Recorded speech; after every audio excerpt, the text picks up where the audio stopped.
잠언 13장 1절에서 11절입니다. 12장 24절서부터 오늘 말씀을 보도록 하겠습니다. 24절에 보면 부지런한 자의 손은 사람을 다스리게 되어도 게으른 자는 불임을 받느니라. 우리가 살아있다고 하는 것이 기회입니다. 기회를 얻었다고 하는 것은 축복이죠. 살아있는 것이 축복입니다. 왜냐? 하나님이 내게 뜻하신 바를 오늘도 이루며 살 수 있는 날이기 때문에, 그런 기회를 내가 얻었기 때문에 오늘이 중요한 겁니다. 그러나 어떤 사람은 게으른 길을 선택합니다. 어떤 사람은 성실의 길을 선택합니다. 자기 인생을 게으름으로 낭비한 사람은 결국 24절 끝에 있는 대로 불임을 당하게 됩니다. 아무런 권세도 없습니다. 영향력도 없습니다. 왜? 쉬운 길을 선택했기 때문에 결국에는 속수무책이 되고 마는 거예요. 후회 막심합니다. 우리가 잠언 26장에 보면 이런 말씀도 있어요. 먹는 그릇에 손을 넣고도 그걸 입에 갖다 넣기가 싫어서 굶고 있는 사람도 있다.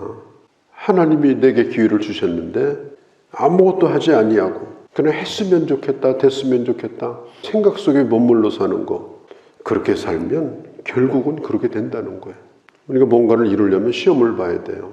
시험을 보려고 하면 문제를 풀어야 됩니다. 문제를 풀려고 하면 문제를 만나야 돼요. 문제를 피해가면 안 돼요. 또 문제를 만나면 그 문제를 잘 읽어야 됩니다. 이게 무슨 문제인가? 그 다음에 문제를 잘 분석을 해야 돼요. 이게 무슨 일인가? 그리고 이 문제를 잘 해석을 해야 돼요. 이게 어떤 뜻인가? 그리고 그 문제를 풀어야 됩니다. 그렇게 해서 답을 내는 거예요. 하나님께서는 우리에게 날마다 과제를 주십니다. 본능적으로 반응하고 살라고 주신 것이 아니고 내게 주신 과제입니다. 하루하루가 바로 그런 거예요. 게으른 사람에게는 어떤 일도 일어나지 않는다는 것은 결국은 아무것도 없는 그런 결과를 가져온다는 뜻이에요. 반면에 부지런한 사람은 미래를 위해서 계속 뭔가를 준비합니다. 배우고 익히고, 그리고 결국에는 실력이 생기고, 실력이 생기니까 영향력을 갖게 되고, 영적으로도 마찬가지예요. 날마다 하나님의 말씀을 읽고 연구하고 암송하고 말씀을 특별히 교회 와서 듣고 그리고 집에 가서 묵상하고 부지런히 그렇게 하게 되면 어떻게 되느냐? 시편 1편의 말씀처럼 그게 내 삶에 뿌리를 내리게 돼요. 뿌리를 내리면 어떻게 되느냐? 나중에는 열매로 나타나게 돼요. 열매가 그걸 증거합니다. 어마어마한 열매를 나중에 맺습니다. 이게 하루아침에 되는 게 아닙니다. 성실함으로 경건생활을 해야 되는 거예요. 그러니까 신앙생활은 그냥 건너뛰기 식으로 이렇게 하면 안 돼요. 잘 해야 되는 겁니다. 그렇게 해야 영적인 영향력을 가지는 그런 사람이 될 수가 있는 것입니다. 27절에 보면 게으른 자는 그 잡은 것도 사냥하지 아니하니 사람의 부귀는 부지런한 자의 것이다. 사냥감은 도망가게 되어 있습니다. 나 잡으라고 내 품에 안기는 사냥감은 없어요. 그러니까 부지런히 쫓아가야 됩니다. 정직과 성실은 이것은 거의 같은 말이다. 내가 일한 만큼 먹고 그리고 주신 것을 좋게 해야지 일확천금을 바라면서 날마다 머릿속에 뭔가 떨어지지 않나, 기도도 그렇게 하고 매일마다 복권 사고 이렇게 하면 망하는 거예요. 그거 자체가 나쁜 거예요. 하나님을 믿는 사람은 그렇게 하면 안 돼요. 하나님이 내게 큰 걸 주시건 작은 걸 주시건 간에 자족하는 법을 배우고 있는 채 할 것도 없고 없는 채 할 것도 없고 그냥 내 스스로가 만족한 거예요. 있고 없는 건 그건 아무 상관이 없는 거예요. 그렇게 살아가는 것, 그럼 그게 부유한 사람인 것입니다. 13장으로 넘어가 보면 이 아들에 대한 얘기가 나와요. 지혜로운 아들은 누구냐? 아버지의 훈계를 듣는 아들이다. 그러면 거만한 아들은 누구냐? 아버지의 꾸지람을 즐겨 듣지 않는 아들이다. 일단 아버지가 지혜로워야 되겠죠. 지혜로운 아버지의 말을 듣는 자는 지혜로운 자가 됩니다. 그 아버지는 자기가 믿은 바를 자기가 성실로 살고 말로, 행실로, 삶의 결과로 그걸 자식들에게 보여주고, 아, 저렇게 살면 저렇게 되는 것이구나. 그걸 배우고 검증된 확신을 가지고 살아갈 수 있도록 그렇게 하면 된다. 그래도 따르지 않는 아들이 있다면 그것은 오늘 1절에 있는 대로 그는 어리석은 자다. 그리고 그들 뒤를 읽어보면 이 언어에 대한 말씀이 남아요. 2절에 사람은 입술의 열매로 인하여 복록을 누리거니와 3절에 입을 지키는 자는 생명을 보존한다. 이 잠언은요, 이 언어에 대한 말씀이 많이 나옵니다. 하나님께서 인간에게 주신 축복이 뭐냐? 언어를 주신 거예요. 말이 안 통한다고 생각해 보세요. 날마다 싸울 거예요. 날마다 전쟁할 거예요. 언어가 통하기 때문에 서로 협상도 하고 서로 양보도 하고 듣기도 하고 말하기도 하고 그러면서 하나를 이루어가는 그런 지혜를 얻을 수가 있습니다. 그러니까 언어가 경건에 굉장히 중요합니다. 내가 거듭난 하나님의 사람이 된다고 하는 것은 내가 느끼는 대로 솔직하게 말하는 것을 일단은 접어두고 사는 사람입니다. 보고 느낀 대로 말하는 사람들이 아니에요. 보고 느끼는 게 전부가 아니거든요. 내가 하고자 하는 말이 그 말을 가지고 하나님의 판단 아래 가지고 와서 이 말을 해야 될지 안 해야 될지를 결정하고 그리고 그 말을 입 밖으로 내기로 결단하고 사는 사람이 그리스도인이에요. 야고보서에 보면은 이 말의 영향력이 산을 태우는 불과 같다고 그랬죠. 사람이 자기 노여움을 무엇으로 드러내죠? 폭력으로 드러내면 새우랑차니까 말로 하는 거예요. 막. 그러니까 이 말이 폭력인 거예요. 말이 칼이 되는 거예요. 그 야고보서는 이 언어의 영향력은 참으로 무서운 것이다. 2절에 있는 것처럼 내 언어가 내 삶의 열매입니다. 어떤 말을 하고 살았는가가 그 사람의 삶의 열매예요. 구정물을 쏟아내고 산 사람은 나중에 그 구정물을 다 뒤집어 쓰고 살아요. 좋은 말을 하고 산 사람은 좋은 말이 향기가 돼서 내게서 향기가 나는 거예요. 그리고 그 말의 결과를 먹고 사는 겁니다. 뭐 카네기의 뭐 인생론이니 뭐 이런 책들이 많이 나와 있는데 카네기의 책에 보면 성공한 사람들에게는 쓰는 말이 있고 안 쓰는 말이 있다고 그랬어요. 안 쓰는 말이 뭐냐? 없다, 잃었다, 나는 한계에 부딪혔다 이런 말을 쓰지 않는다고 합니다. 그들이 쓰는 말은 뭐냐? 나는 해야 한다. 그리고 나는 할 수 있다. 이 말에 권세가 있는 거예요. 운동선수든지 뭘 하는 사람들은 자기가 자기에게 말을 합니다. 야, 너는 잘할 수 있어. 자기가 자기를 격려하는 거예요. 다른 사람을 또 격려하는 거예요. 찬송도 말로 하고 기도도 말로 하고 전도도 말로 하고 대화도 말로 하잖아요. 결국은 인생은 자기가 뿌려놓은 말의 열매를 결국은 먹게 되어 있다. 우리 입을 지켜서 생명을 보존하는 자가 되라.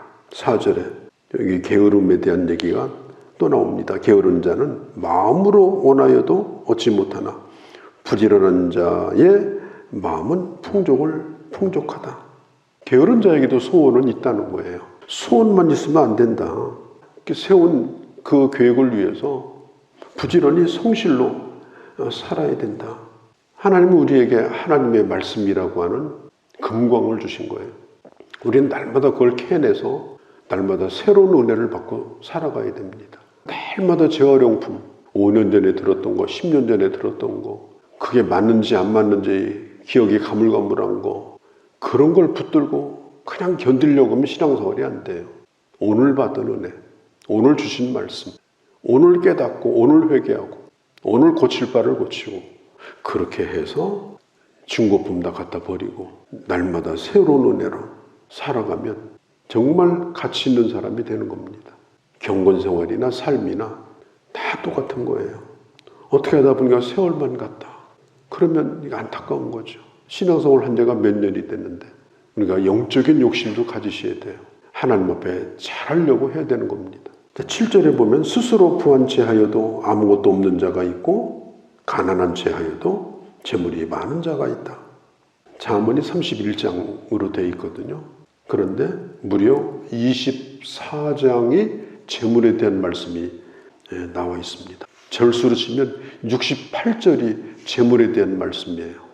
그러니까 지혜롭게 산다고 하는 것은 이 재물에 대한 어떤 생각과 태도를 가지고 사는 거에 따라서 결정이 된다. 대단히 중요하다. 지혜라고 하는 것은 공중에 매달아 놓은 그런 철학이 아니에요. 내 삶 속에서 실제로 내가 물질에 관한 어떤 생활을 내가 하고 있는가. 여기 체한다는 말이 두 번이나 나오잖아요. 어떤 사람은 있는 체하고 어떤 사람은 없는 체하고. 이 체한다는 말은 허세 부린다는 뜻이에요. 굉장히 부자인 줄 알았어요. 그랬더니 돈 쓰는 거 보니까 가난하기 그지가 없어요. 새빵살이 하는 사람만도 못해. 그건 부자가 아닙니다. 맨날 얻어먹고 살고 받아먹고 살고. 자문은 부자가 되면 지혜다 아니에요. 가난하면 지혜다 그것도 아니에요. 그 돈을 어떻게 지혜롭게 쓰는가. 굉장히 부자인 줄 알았더니 실속은 하나도 없어요. 어떤 사람은 가난한 줄 알았더니 물질을 쓰는 거 보니까 가난한 사람이 아니야. 한없이 부유해. 그 안에 많은 보물을 담고 있어. 누가 진정한 부자입니까?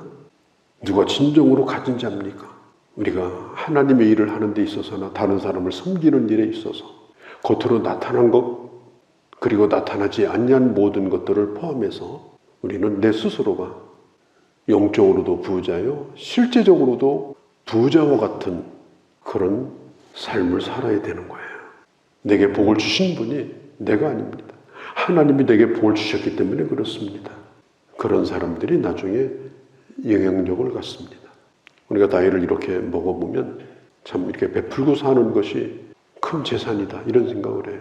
베푼 것이 아무것도 없는 사람은 나중에 누구도 그를 귀하게 여기지 않습니다. 저희 집도 그렇고 저 자신도 마찬가지고 제가 목회를 하면서 항상 머릿속에 있는 생각은 어떻게 하면 나눌까 이런 생각을 해요. 어떻게 하면 나눌까? 누구하고 나누면 좋을까? 어제는 우리 신학교 동문 목사님들이 한 15명 정도 왔었습니다.